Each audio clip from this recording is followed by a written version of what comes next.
जय हिंद दोस्तों, welcome to dream सेवक आईएएस। इससे पहले हम लोगों ने पॉलिटी का पार्ट 1 और पार्ट 2 कर लिया था। ये हमारा पार्ट 3 है ना। तो अगर आपने पार्ट 1 पार्ट 2 नहीं देखा है तो पार्ट 1 पार्ट 2 जरूर देख लें। ये हमारा पार्ट 3 है और इसमें हम लोग क्वेश्चन नंबर 41 से लेकर के 60 तक यहाँ पर लगाएंगे। सबसे पहले क्लास टाइम देख लीजिए।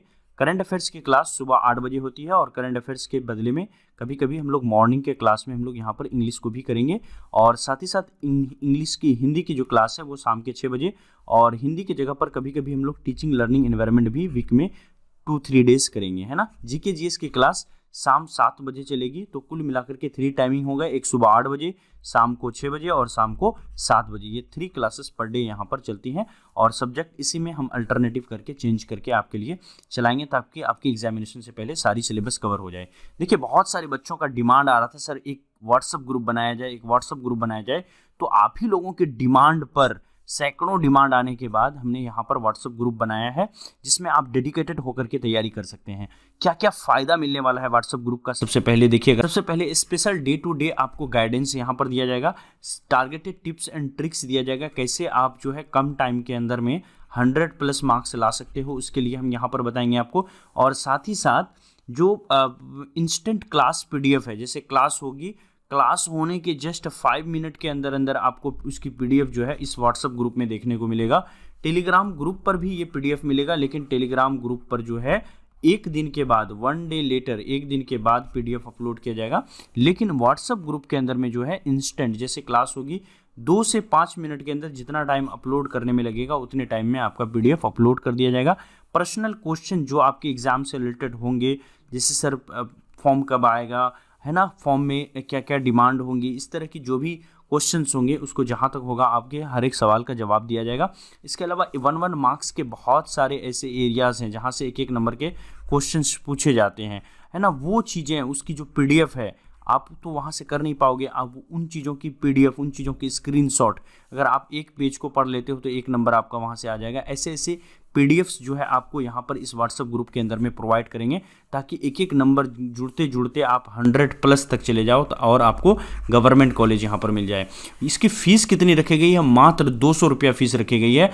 200 रुपये के अंदर में अगले 4 महीने तक आपको क्लास जो है YouTube पर दिया जाएगा और इसकी जो PDF वगैरह है वो सब व्हाट्सएप ग्रुप पर मिलती रहेगी, है ना। और साथ ही साथ जिन लोगों को 256 लोग अगर पूरा हो जाते हैं इस ग्रुप में, जो कि जल्द ही होने वाले हैं क्योंकि 100+ एक ही दिन में हो चुका है, तो बिना देरी किए हुए आप लोग ग्रुप को ज्वाइन कर लें। अन्यथा 256 के बाद जो नया ग्रुप बनेगा उसके लिए फ़ीस रखी गई है 300 रुपीज़। तो ईयरली ज्वाइन होने का आपको फ़ायदा मिल रहा है, 200 रुपये में आप ज्वाइन हो सकते हैं और अगले 4 से 5 महीने तक, जब तक कि आपका BEd में एडमिशन नहीं हो जाता है, वो पूरी हेल्प आपको इस ग्रुप के माध्यम से किया जाएगा, है ना। हर एक अपडेट यहाँ पर आपको मिलता रहेगा।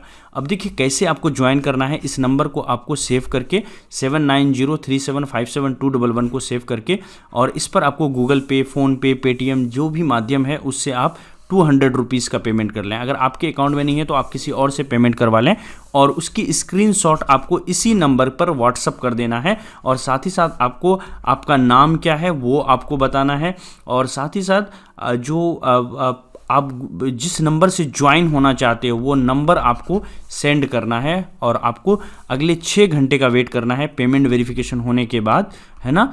वहाँ पर फिर उसके बाद आपको ज्वाइन कर लिया जाएगा। ओके, व्हाट्सएप ग्रुप के भी अनेकों नियम हैं, उस नियम के हिसाब से आपको चलना पड़ेगा। कहीं पर मिसयूज करोगे, कहीं पर किसी को गाली दे रहे हो आप, है ना, एब्यूज़ करोगे, या फिर आप जो है कहीं पर चैनल की रेपुटेशन के बारे में कहीं ना कहीं इंसल्ट करोगे, इन सब के लिए, या फिर मान लीजिए गर्ल्स मेंबर हैं, अगर उनके खिलाफ करते हो, उनको हरास करने का काम करते हो, तो आपको ना सिर्फ व्हाट्सएप ग्रुप से बैन किया जाएगा बल्कि चैनल से भी हमेशा के लिए बैन कर दिया जाएगा। तो इस चीज़ का ध्यान रखेंगे। कोई भी मिसयूज नहीं, सिर्फ पढ़ाई का मन में हो तभी आप व्हाट्सएप ग्रुप को ज्वाइन करें, अन्यथा आप ग्रुप को नहीं ज्वाइन करें, ये मेरा आपसे रिक्वेस्ट रहेगा। नेक्स्ट क्वेश्चन पर आते हैं, पहला सवाल पर आ जाते हैं। सवाल है हमारा, यदि, यहाँ पर देखते हैं सवाल क्या है। यदि प्रधानमंत्री राज्यसभा का सदस्य है तो वो क्या कर सकता है? ये 4 ऑप्शन आपके पास हैं। देखिए, अगर सबसे बड़ी बात है कि प्रधानमंत्री क्या लोकसभा का सदस्य हो सकता है? आंसर है नहीं। प्रधानमंत्री लोकसभा और राज्यसभा दोनों का मेंबर हो सकता है। और राज्यसभा से भी कोई भी मेंबर को प्रधानमंत्री बनाया सकता है, लोकसभा से भी किसी भी सदस्य को प्रधानमंत्री बनाया सकता है जिसके पास मेजोरिटी होगी, है ना। देखिए, यहाँ पर लास्ट वाले ऑप्शन पर आते हैं, कह रहा है वो केवल राज्यसभा में ही वक्तव्य दे सकता है। अगर वो प्रधानमंत्री है और राज्यसभा का मेंबर है तो क्या सिर्फ राज्यसभा में बोल पाएगा? नहीं, क्योंकि मिनिस्टर्स जो होते हैं ना, चाहे वो प्राइम मिनिस्टर हो या अदर मिनिस्टर हो, वो दोनों सदन में जाके बैठते हैं, बोलते हैं, लोकसभा में भी बोलते हैं, राज्यसभा में भी बोल सकते हैं। तो ये जो है हमारा गलत है। देखिए दूसरा नंबर पर आते हैं, यहाँ पर वह लोकसभा में बजट पर नहीं बोल सकता। देखिए बजट की चर्चा दोनों सदन में होती है ना, लोकसभा में होती है, राज्यसभा में होती है। तो चूंकि एक मिनिस्टर हो गया, काउंसिल ऑफ मिनिस्टर हो गया, तो वो लोकसभा के अंदर में भी बजट पर भी बहस कर सकता है, बजट पर बात किया जा सकता है। तो यहाँ पर भी गलत हो गया। देखिए उसे 6 महीने के अंदर लोकसभा का सदस्य बनना पड़ेगा। देखिए एक प्रोविजन हमारे संविधान में ये है कि अगर किसी भी सदस्य को, अगर वो लोकसभा या राज्यसभा का मेंबर नहीं है, उसको उठा करके अगर हम प्राइम मिनिस्टर बना देंगे ना, या कोई भी मिनिस्ट्री बना देंगे, तो 6 महीने के अंदर उनको उस लोकसभा या राज्यसभा का सदस्य बनना पड़ेगा, तभी उनका वो पद बचेगा, अन्यथा वो पद से खुद ब खुद बाहर हो जाएगा। तो इस तरह का एक प्रोविजन है। लेकिन यहाँ पर जो कह रहा है कि राज्यसभा का मेंबर है तो उसको लोकसभा का सदस्य बनना पड़ेगा 6 महीने के अंदर में, ये चीज़ गलत कह रहा है। तो इस तरह से ये ऑप्शन भी हमारा गलत हो गया। तो सबसे सही आंसर जो हुआ वो हुआ हमारा ऑप्शन नंबर ए। अविश्वास प्रस्ताव की स्थिति में वो अपने पक्ष में वोट नहीं दे पाएगा, समझ रहे हैं ना, प्रधानमंत्री वोट नहीं दे पाएगा क्योंकि वो राज्यसभा का सदस्य होता है ना। और जो अविश्वास प्रस्ताव होता है वो लोकसभा के अंदर में ही पास करवाया जाता है, वो सदन में अविश्वास प्रस्ताव में मौजूद रहेगा, लेकिन वो वोटिंग नहीं कर पाएगा क्योंकि नो कॉन्फिडेंस मोशन में वोटिंग करने का जो राइट होता है वो लोकसभा के सदस्यों का होता है। अगले प्रश्न पर आते हैं। निम्नलिखित में से किस प्रधानमंत्री ने लोकसभा में विश्वास मत रखने से पहले ही इस्तीफा दे दिया था? तो आंसर हो जाएगा हमारा सी नंबर में, चौधरी चरण सिंह। याद रखिएगा, है ना, काफ़ी इंपॉर्टेंट सवाल है। इस तरह के सवाल आपको पूछे जा सकते हैं। देखिए किस सभा का अध्यक्ष उसका सदस्य नहीं होता है? तो यहाँ पर थोड़ा सा मैं 1 मिनट में आपको रिवाइज करना चाहूँगा, अगर मुझे 1 मिनट का टाइम दोगे तो, है ना। बस आपको पेशेंस से सुनना, याद रखना ये सिर्फ टेस्ट नहीं है बल्कि थ्योरी प्लस टेस्ट दोनों चल रहा है ना। तो इसको आप अच्छे से सुन लीजिए, फिर कभी थ्योरी पढ़ाएंगे तो उसमें भी डिटेल से बताएंगे। देखिए यहाँ पर आ जाते हैं हम लोग अध्यक्ष के बारे में। तो देखिए हमारे पास 2 सदन है सेंटर में, एक लोकसभा, दूसरा राज्यसभा। लोकसभा जो है इसका जो अध्यक्ष होता है उसको स्पीकर कहा जाता है ना, स्पीकर कहा जाता है, याद रखेंगे। और जो राज्यसभा का सदस्य होता है इसको हम लोग कहते हैं क्या, चेयरमैन। क्या कहते हैं इसको? चेयरमैन कहा जाता है। अब देख लीजिए किस सभा का अध्यक्ष, अब पहले देख लेते हैं कि अध्यक्ष का चुनाव कैसे होता है। जैसे मान लीजिए यहाँ पर हमारा लोकसभा है ना, तो लोकसभा का अध्यक्ष का चुनाव जो है इनके सदस्यों में भी होता है, मेंबर में से ही होता है। कोई एक सदस्य ही लोकसभा का में यहाँ पर जो है स्पीकर बन जाता है। लेकिन जो वाइस प्रेसिडेंट का चुनाव होता है ना, जैसे प्रेसिडेंट का चुनाव होता है तो वाइस प्रेसिडेंट का चुनाव भी होता है, वाइस प्रेसिडेंट ही चेयरमैन बनते हैं। तो याद रखिएगा कि राज्यसभा का जो अध्यक्ष होता है ना वो राज्यसभा का सदस्य नहीं होता है, क्योंकि राज्यसभा का अध्यक्ष होता है कौन? वाइस प्रेसिडेंट, और वाइस प्रेसिडेंट राज्यसभा का सदस्य नहीं होता है, याद रखेंगे। चलते हैं हम लोग नेक्स्ट क्वेश्चन पर। नेक्स्ट क्वेश्चन है भारतीय संसद के संयुक्त अधिवेशन की अध्यक्षता कौन करता है? 1 मिनट का समय दीजिए, मैं आपको थोड़ा सा यहाँ रिवाइज करा देता हूँ। देखिए संयुक्त अधिवेशन बुलाने का अधिकार अगर मैं आपसे पूछूं कौन बुला सकता है बुलाने का अधिकार, तो बुलाने का जो अधिकार है वो केवल और केवल किसके पास है? प्रेसिडेंट के पास है। लेकिन अगर दोनों सदन को बुला लिया प्रेसिडेंट ने तो इसकी मीटिंग कौन करवाएगा? क्या इतने हल्ले में प्रेसिडेंट बैठ पाएगा, इतनी शोर में, है ना, जहां पर आपका 500 लोकसभा से और 250 जो है राज्यसभा से हो गए, 750 लोग हो गए। क्या इसकी शोर में बैठेंगे प्रेसिडेंट? क्या इतना टाइम होता है प्रेसिडेंट के पास? तो आंसर होगा नहीं। वो तो इनमें से 2 सदन अब बच गया, लोकसभा और राज्यसभा। तो किसके सदन को ये दिया जाए? तो लोकसभा के सदन को ये वैल्यू दिया गया, ये पावर दिया गया है कि जब भी डबल मीटिंग आएगी, है ना, जब भी मीटिंग की बात आएगी, एक साथ बैठक होगी कैसी कि भी ऐसी सर्कमस्टांसेस में, तो वहाँ हमेशा लोकसभा का अध्यक्ष जो होगा उसी को पावर मिला है कि वो सदन की अधिवेशन की अध्यक्षता कर सकता है। तो याद रखिएगा इसको। चलते हैं हम लोग नेक्स्ट क्वेश्चन पर 46 में। राज्यपाल का मुख्य सलाहकार कौन रहता है? सबसे पहले देख लीजिए राष्ट्रपति पर आ जाते हैं हम लोग, राष्ट्रपति पर चर्चा करते हैं।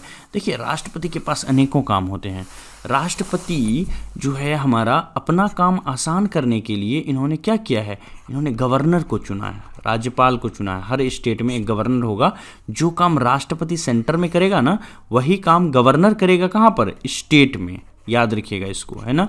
तो क्या राज्यपाल का सलाहकार राष्ट्रपति हो सकता है? सलाहकार हमेशा कौन होता है?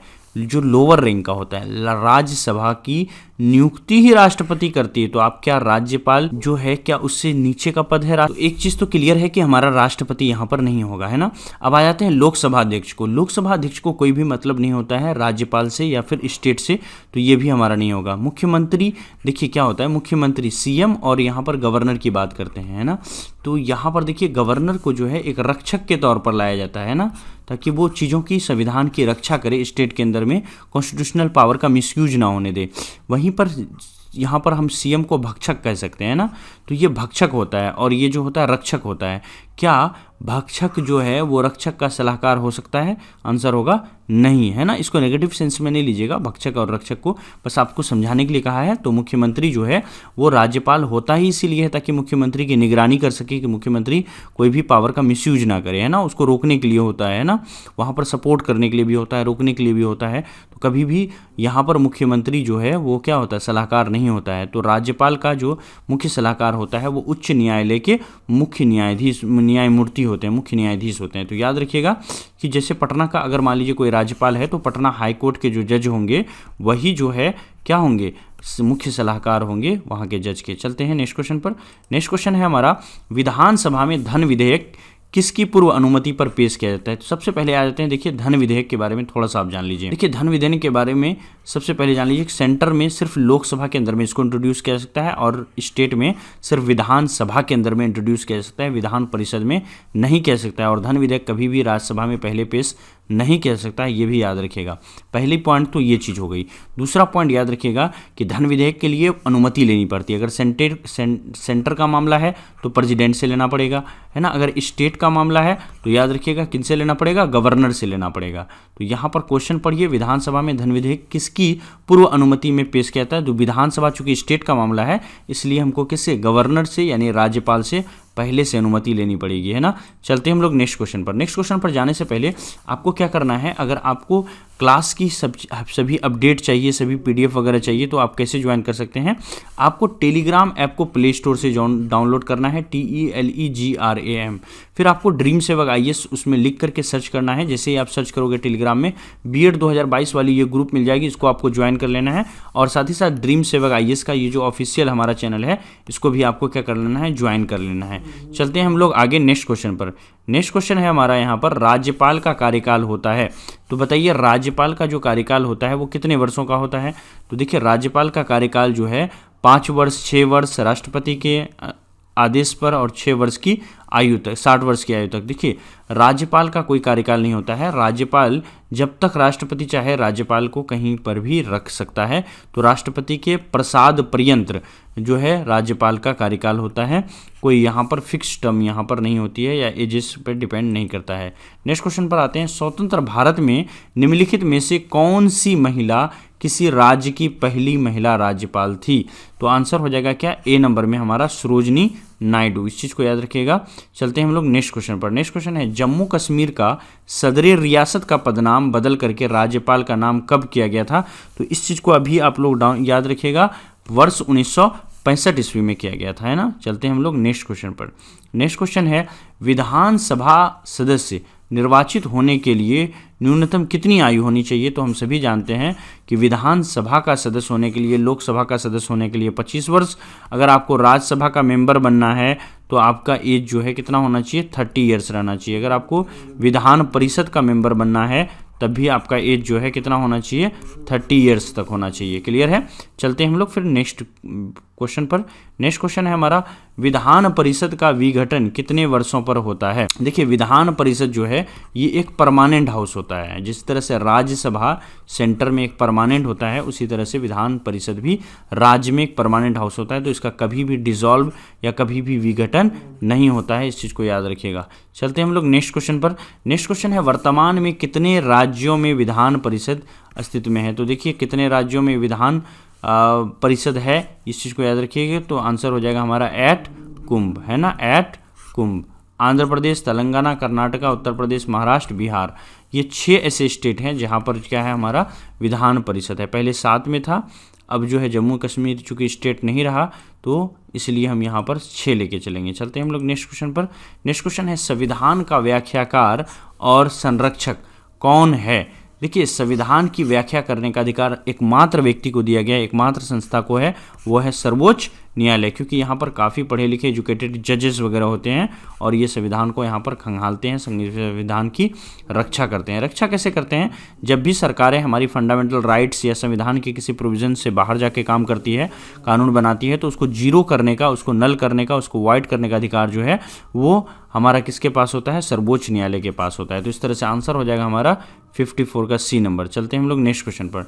नेक्स्ट क्वेश्चन है, निम्नलिखित में से किसके मामले उच्च न्यायालय व उच्चतम न्यायालय दोनों की अधिकारिता में आते हैं? तो निम्नलिखित में से किसके मामले उच्च न्यायालय तथा उच्चतम न्यायालय दोनों के अधिकारिता में आते हैं? केंद्र और राज्यों के बीच विवाद, राज्यों में परस्पर विवाद, मूल अधिकारों का संरक्षण या फिर संविधान के उल्लंघन से संरक्षण। बताइए क्या आंसर हो जाएगा 55 में? तो देखिए, इसका करेक्ट आंसर हो जाएगा 55 का सी, मूल अधिकारों का संरक्षण, है ना। मूल अधिकारों का संरक्षण में उच्च न्यायालय और तथा उच्चतम न्यायालय, हाई कोर्ट और सुप्रीम कोर्ट दोनों जगह जा सकते हैं अगर हमारा फंडामेंटल राइट वॉलिड होता है। तो ऐसा कुछ नहीं है कि सिर्फ सुप्रीम कोर्ट ही हमको जाना है, हाई कोर्ट भी हम जा सकते हैं। चलते हैं हम लोग नेक्स्ट यहाँ पर नेक्स्ट क्वेश्चन पर। नेक्स्ट क्वेश्चन देख लीजिए 56 नंबर में, निम्नलिखित में से किस वाद में उच्चतम न्यायालय ने संविधान के मूल ढांचे का सिद्धांत प्रतिपादन किया था? यानी कौन सा ऐसा केस था जिसमें उच्चतम न्यायालय ने संविधान के मूल ढांचे का संविधान प्रतिपादित किया था? Option A Golaknath, B A K. Gopalan, Keshav Nanda Bharti या फिर मेनका गांधी। 56 नंबर में देखिए आंसर हो जाएगा हमारा सी, केशव नंदा भारती। याद रखिएगा, केशव नंदा भारती के समय में संविधान के मूल ढांचे पर जो है इसकी चर्चा यहाँ पर की गई थी। नेक्स्ट क्वेश्चन है, वर्तमान में सर्वोच्च न्यायालय के मुख्य न्यायाधीश के अतिरिक्त कितने न्यायाधीशों का प्रावधान किया गया है? उसके अतिरिक्त आपको बताना है ना। तो देखिए, ये सारे ऑप्शन यहाँ पर गलत हैं, क्योंकि अब जो है वो हो गया है 1 + 33, यानी हो गया है क्या 34। टोटल सदस्यों की संख्या 34 है, जिसमें से एक हमारा चीफ जस्टिस होगा और 33 जो है अदर जजेस होंगे, है ना। चलते हैं हम लोग नेक्स्ट क्वेश्चन पर। नेक्स्ट क्वेश्चन है, भारत में तदर्थ न्यायाधीशों की नियुक्ति किस देश की प्रणाली में किया जाता है? तो भारत में जो न्यायाधीशों की नियुक्ति होती है वो कौन से देश से ये आइडिया लिया गया है? 58 नंबर में, जल्दी से बताइए। देखिए आंसर हो जाएगा हमारा क्या, फ्रांस। फ्रांस से ये हमने लिया है कि किस तरह से जजेस को नियुक्त किया जाए। 59 में आते हैं, उच्चतम न्यायालय के न्यायाधीशों की नियुक्ति कौन करता है? तो बताइए, उच्चतम न्यायालय में जो हाई कोर्ट, जो सुप्रीम कोर्ट है हमारा, इसमें जो जजेस हैं उसकी अपॉइंटमेंट कौन करता है? तो याद रखिएगा, उसकी अपॉइंटमेंट करता है 59 नंबर में हमारा, याद रखिएगा, इसकी अपॉइंटमेंट करता है हमारा राष्ट्रपति, है ना। कौन करता है? राष्ट्रपति करता है। चलते हैं हम लोग नेक्स्ट क्वेश्चन पर। नेक्स्ट क्वेश्चन देख लीजिए यहाँ पर क्या है। नेक्स्ट क्वेश्चन है और ये हमारा लास्ट क्वेश्चन है, जब राष्ट्रपति और उपराष्ट्रपति का पद खाली हो तो भारत के राष्ट्रपति के पद पर कौन आता है, कौन होता है? तो जब भी राष्ट्रपति और उपराष्ट्रपति दोनों का पद खाली हो जाएगा तो उस समय जो है भारत का जो मुख्य न्यायाधीश होता है वो राष्ट्रपति के पद पर बैठ सकता है। तो यहाँ पर आंसर हो जाएगा हमारा 60 का बी नंबर, भारत का मुख्य न्यायाधीश। इस चीज़ को याद रखिएगा, काफ़ी रोमांचक है ये। एक बार ग्रुप के बारे में फिर से जान लीजिए, जो लोग शुरुआत में जिन्होंने नहीं देखा था इसके बारे में। देखिए, एक व्हाट्सएप ग्रुप बनाया गया है जिसमें आपको ऑल PDFs प्रोवाइड किया जाएगा। जो भी क्लास होगी उसकी PDF इंस्टेंटली प्रोवाइड किया जाएगा आपको। जैसे ये क्लास हो रही है, इसकी PDF जो है 2 से 5 मिनट के अंदर में जो है प्रोवाइड कर दिया जाएगा ग्रुप्स के अंदर में, है ना, जो व्हाट्सएप ग्रुप होगा उसके अंदर में। और इसके अलावा जो भी VVI स्टडी मटेरियल्स होंगे, पिछले 10 साल के क्वेश्चंस होंगे, उसकी PDFs वगैरह सब कुछ जो है आपको प्रोवाइड किया जाएगा। और अगले 4 महीने तक आपकी पूरी तैयारी का जिम्मा जो है वो व्हाट्सएप ग्रुप की मदद से लिया जाएगा। ये इसके लिए फ़ीस रखी गई है ओनली 200 रुपीज़। 200 रुपीज़ में अगले 4 से 5 महीने तक की आपकी क्लास होगी, और जब तक आपकी एडमिशन नहीं हो जाती तब तक जो है यहाँ पर आपको सारी अपडेट मिलती रहेगी। 256 लोगों तक तो इसका फ़ीस 200 रखा गया है। जैसे ही 256 से आगे लोग ज्वाइन करेंगे तो इसकी फ़ीस बढ़ करके 300 रुपीज़ हो जाएगी। और अभी तक 100 से ज़्यादा लोगों ने ग्रुप को ज्वाइन कर लिया है। तो आपसे अनुरोध है कि एक्स्ट्रा फीस से बचने के लिए 300 रुपीज़ जो लगेगा उससे बचने के लिए आप ईयरली ग्रुप को ज्वाइन कर लें। ग्रुप ज्वाइन कैसे कर सकते हैं आप? 7903757211 इस नंबर पर ना तो आप कॉल करेंगे ना मैसेज करेंगे, ये टीम का नंबर है। तो अगर आपका कॉल या मैसेज आता है तो आपको ना सिर्फ ब्लॉक किया जाएगा वहाँ पर, बल्कि चैनल पर भी ग्रुप ब्लॉक किया जाएगा और व्हाट्सएप ग्रुप में भी आप ज्वाइन कभी फ्यूचर में नहीं हो पाओगे, है ना। तो इस नंबर को आपको क्या करना है, इस पर फ़ोनपे, गूगल पे या किसी भी माध्यम से जहाँ से भी आप चाहो 200 रुपीज़ का, अगर आप 1 से 2 दिनों के अंदर कर रहे हो तो 200 में आपका हो जाएगा। लेकिन जैसे ही 256 मेंबर जुड़ जाते हैं तो आपको 300 पे करने पड़ेंगे। तो फिलहाल आपको 200 रुपीज़ पे करना है 1 से 2 दिनों के अंदर में अगर आप कर रहे हो तो, है ना। और उसकी स्क्रीनशॉट और आपका नाम, मोबाइल नंबर जिससे आप जुड़ना चाहते हो, जिस मोबाइल पर, जिस व्हाट्सएप पर जुड़ना चाहते हो वो व्हाट्सएप नंबर और आपका नाम क्या है उसके साथ और स्क्रीनशॉट को आप जो है इसी नंबर पर सेंड कर दें। और इसको देखने के बाद, पेमेंट वेरिफिकेशन होने के बाद 6 आवर्स के बाद आपको ग्रुप में जोड़ दिया जाएगा, है ना। तो ये था पूरा जो अपडेट व्हाट्सएप ग्रुप से रिलेटेड। देखिए ड्रीम सेवक आईएएस चैनल हर एक प्लेटफॉर्म पर अवेलेबल है। इंस्टेंट जो आप मैसेजिंग के लिए, रिप्लाई के लिए आप यहाँ पर जो है इंस्टाग्राम, यहाँ पर मैसेज कर सकते हैं। अन्यथा अगर आप व्हाट्सएप ग्रुप ज्वाइन कर रहे हैं तो वहाँ पर भी आपको इंस्टेंट रिप्लाई मिलेगा व्हाट्सएप ग्रुप के अंदर में, और जो भी आपकी प्रॉब्लम होंगी, क्वेरीज होंगी, वो सब कुछ सॉल्व किया जाएगा। और अगर आपको पीडीएफ चाहिए तो पीडीएफ के लिए आप टेलीग्राम ज्वाइन कर सकते हैं। टेलीग्राम पर जो है पीडीएफ वगैरह प्रोवाइड की जाती है, जो भी क्लासेस होंगी उसकी पीडीएफ 1 दिन के बाद, है ना, 1 डे लेटर जो है यहाँ पर प्रोवाइड की जाएगी और ग्रुप में इंस्टेंटली प्रोवाइड की जाएगी। Thank you so much, have a nice day. अगर आप जुड़ सकते हैं तो ग्रुप में जुड़ जाइए। 200 रुपीज़ जो है कोई बड़ी बात नहीं है, वॉलंटरी मनी है। आपको 4-5 महीने तक जो है यहाँ पर सर्विस मिलेगी और सारी क्लासेस जो है काफ़ी पूरी फ्री है यूट्यूब पर। अगर आप नहीं कर पा रहे हो 200 रुपीज़ तो कोई बात नहीं, आप फ्री में ड्रीम सेवक आईएएस से पढ़ो। ड्रीम सेवक आईएएस आपके हर कदम पर आपके साथ है। बस जो लोग डेडिकेटेड होकर के और गवर्नमेंट कॉलेज चाहते हैं उनके लिए ये ग्रुप बनाया गया है और उन्हीं के रिक्वेस्ट पर बनाया गया है। तो मिलते हैं फिर नेक्स्ट वीडियो में। Thank you so much, have a nice day.